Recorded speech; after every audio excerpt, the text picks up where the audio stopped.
Continuing concerns over U.S. elections, Congress has harsh words for the OPM, ransomware may prove self-limiting for criminals, and St. Jude Medical strikes back.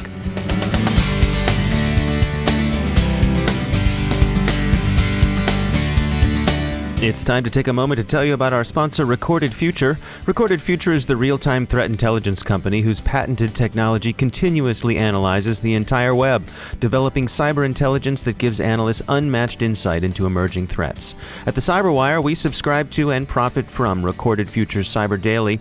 As anyone in the industry will tell you, when analytical talent is as scarce as it is today, every enterprise owes it to itself to look into any technology that makes your security teams more productive and your intelligence more comprehensive and timely, because that's what you want, actionable intelligence. Sign up for the Cyber Daily email, and every day you'll receive the top trending indicators Recorded Future captures crossing the web. Cyber news, targeted industries, threat actors, exploited vulnerabilities, malware, and suspicious IP addresses. Subscribe today and stay a step or two ahead of the threat. Go to recordedfuture.com/intel to subscribe for free threat intelligence updates. That's recordedfuture.com/intel. And we thank Recorded Future for sponsoring our show.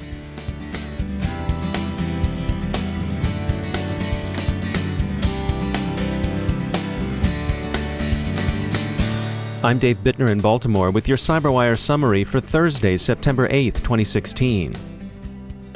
As concerns about alleged and apparent Russian attempts to influence U.S. elections continue, the Secretary of Homeland Security seeks to reassure voters that the election will be conducted without the vote being hacked. Both presidential candidates said in back-to-back appearances on a defense policy forum last night that they intended to make cybersecurity a priority in their prospective administrations.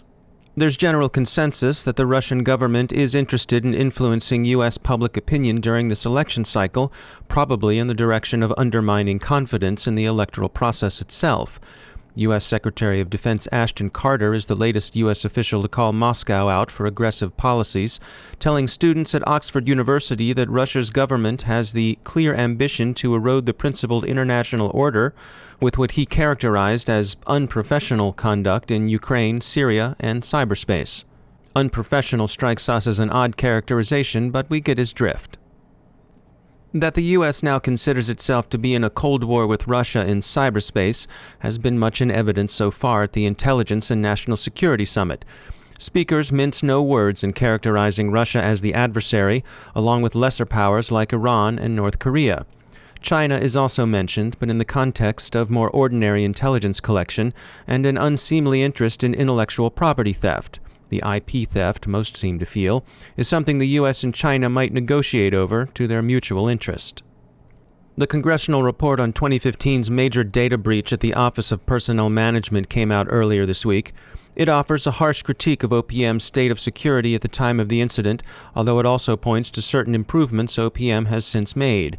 At the Intelligence and National Security Summit, we spoke about this briefly with Intrepid CEO Richard Helms, no relation to the late Director of Central Intelligence. He pointed out as significant the fact that none of the data stolen in the breach seemed to have turned up for sale in the black market.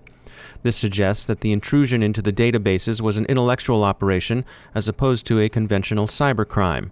Helms noted that the identity theft protection OPM is offering to the millions whose personal information was exposed is unlikely to help them much, since criminal identity fraud is unlikely to have been the goal. He thinks the victims are more likely to become targets for an intelligence service. We'll hear more inside perspective on the OPM breach tomorrow when we talk with Cylance's Malcolm Harkins about his company's investigation. Another cyber threat much discussed at this week's Intelligence and National Security Summit is the ongoing Jihadist Radicalization ISIS and other groups are carrying out online. Google believes it may have a response. Google's tech incubator, Jigsaw, is using its redirect method so that search advertising algorithms will display counter-messaging beside jihadist-themed search results. Thus, you would get your ISIS results, but displayed beside them would be, for example, YouTube video of imams counseling against terrorism, regrets of ex-jihadists, and so on. Some new threats and vulnerabilities have come to light. Rapid7 reports discovering a new threat to network management systems, NMSs. They can be exploited using the Simple Network Management Protocol, SNMP. Both cross-site scripting and SQL injection attacks are possible. and Kaspersky Labs describes Mox, a backdoor built for Macs. Ransomware remains a problem, but there are some early signs it may be self-limiting, at least as far as the criminal ecosystem is concerned. The extortionists are increasingly not decrypting files even after ransom is paid. As many as a third of companies affected by ransomware aren't getting their data back upon payment.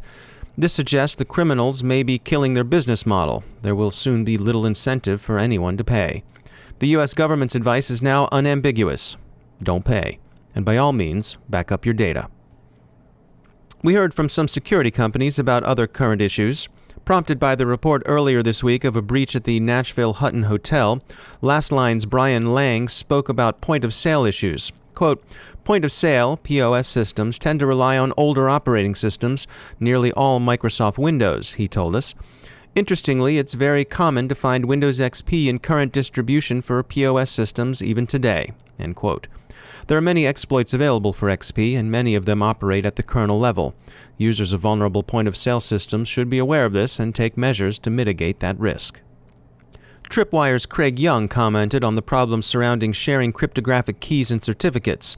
This is particularly a pain point, he said, with respect to embedded devices. He said, quote, the best advice for consumers is not to access devices over shared networks, including the internet, without first installing a properly signed security certificate, end quote. It's no longer, he pointed out, as expensive to do so as it once was. Many organizations feel it necessary to stand up their own Security Operations Center, or SOC, to defend themselves against cyber threats. We spoke with Amos Stern, CEO at Siemplify, about what it takes to build what he calls a next-generation SOC. I wouldn't say it's one thing. It's a set of capabilities that enables organizations to identify what are the real threats out of the thousands of different alerts and detections that they have, and initiate a response much faster. I say there are 4 key factors. One, you need to be able to take all the different signals in and bridge the gap between the different tools. So you just have a lot of different tools, each focused on detection of some other aspect in the organization, like a network detection tool, an endpoint detection tool, access control, data leakage, and so on and so on. You need to be able to bridge the gap between those and look at the big picture. You need to be able to run analytics and add context to everything, apply intelligence on top of that, and bring external sources together with whatever is being detected internally. And finally, you need to be able to automate whatever possible, and where you can't, to empower the incident response process of the human expert. So let's dig into the automation aspect of it. I mean, is automation really a requirement now because of the velocity at which the data comes in now? Automation has a few different dimensions to it. So you can automate the investigation process, which I like to call analytics more than automation, because there's a huge volume, like you said, of data that comes in. You need to be able to process it really fast. So processing it means identifying the important threats, filtering out the noise, adding context, a lot of things that you can do by applying analytics. And then the other part of automation is automating the response. So basically being able to define different workflows and orchestrate a list of actions and say, if these things happen, we can take these measures automatically and either enrich the data, block a user, just start a workflow and automate some of that response. And this helps reduce the time for the response, but it can't always be the case. So we would never replace the human factor completely. If someone is in the process of setting up a security operations center, what kind of advice do you have for them? I think first they need to think about the entire process. It's not just technology, right? It's a security operations is a combination of the technology, the people, the process, the whole thing. You need to take into account all different signals. You need to be able to add some analytics and to put them all into one context. There are many tools to do this today. You need to be able to apply intelligence and threat intelligence to that. And you need to be able to orchestrate whatever part of the response you want. Otherwise, if you miss one of these components, you can build a SOC, but would not be the most efficient that it can be. That's Amos Stern. He's the CEO at Siemplify. In industry news, St. Jude Medical is suing both Muddy Waters Capital and MedSec over their allegations that St. Jude's pacemakers and similar devices are dangerously exposed to hacking. St. Jude disputes that allegation. It also dislikes the way Muddy Waters and MedSec seem to have used the disclosure in the service of shorting St. Jude's stock. Intel has spun off its McAfee cybersecurity unit, which will now operate as an independent company, and RSA begins its new life as a unit of Dell.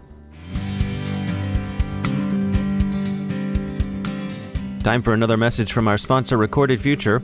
So, attention threat intelligence enthusiasts, the first week in October, consider heading to Washington, D.C. and joining Recorded Future and the rest of your community in D.C. for Our Fun 2016, this October 5th and 6th. Share experiences, insights, and best practices. Learn from exclusive presentations by threat intelligence thought leaders.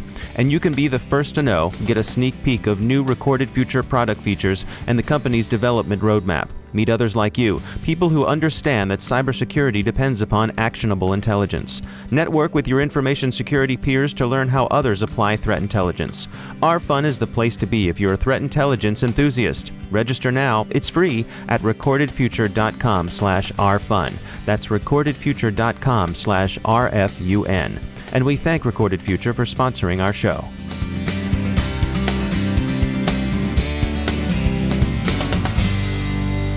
Joining me is Jonathan Katz. He's a professor of computer science at the University of Maryland. He's also director of the Maryland Cybersecurity Center. Jonathan, I saw a story come by on the Register website recently about some researchers who apparently have had some success cracking homomorphic encryption. Now, that's something we've talked about on the show before. Can you start off by just giving us a quick review? What are we talking about with homomorphic encryption?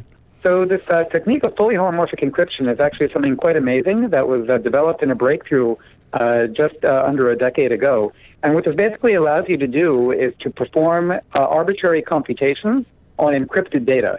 And people are really excited about this because what it would allow you to do potentially is encrypt your data and send it off to be processed by another party who could, like I said, do arbitrary processing on that data to compute an encrypted result, send it back to the original user who could then recover that result, all without leaking any information to the party doing the computation. So this is really exciting, and there's been a lot of progress in developing schemes over the past few years with either better security or better efficiency or some combination of both. So what is the vulnerability that these researchers claim to have discovered? Well, it turns out there was a scheme published in 2014 that was claiming to have a new approach to developing a fully homomorphic encryption scheme that would be much more efficient than previous schemes. But what researchers showed just recently is that they were able to actually take that scheme and break it in a variety of different scenarios. One of those scenarios was if it happened to be the case that the same data were being encrypted under multiple different public keys, then the researchers were actually able to recover that original data. And in another attack, they were actually able to mount what's called a chosen ciphertext attack, which is a kind of an active attack on a communication protocol, to recover the entire private key of the fully homomorphic encryption scheme. So basically, taken together, what these results demonstrated that the original scheme proposed in 2014 was actually insecure. So is this how big a blow is this against homomorphic encryption in general? Well, I think it actually doesn't say very much about the fully homomorphic encryption schemes that have been proposed and analyzed in the mainstream cryptographic literature. I think what this really demonstrates is just the importance of peer review in general. So basically, cryptographers will very often publish a new scheme and kind of throw it out there and see whether anybody else can break it. And in this particular case, researchers just a couple of years later were in fact able to break it. What a lot of modern crypto systems and a lot of the, like I said, the fully homomorphic encryption schemes that are proposed in the mainstream literature, they actually come with proofs of security that show that the underlying encryption scheme can be reduced to some hard mathematical problem. And so this gives a lot more confidence in such a scheme. And, I think it's really a good demonstration of the importance of those kind of proofs of security. The scheme that was attacked didn't come with any proofs to begin with. All right, Jonathan Katz, thanks for joining us. And that's the CyberWire. For links to all of today's stories, along with interviews, our glossary, and more, visit thecyberwire.com. Thanks to all of our sponsors who make the CyberWire possible. The CyberWire podcast is produced by Pratt Street Media. The editor is John Petrick, our social media editor is Jennifer Iben, and our technical editor is Chris Russell. Our executive editor is Peter Kilpie, and I'm Dave Bittner. Thanks for listening.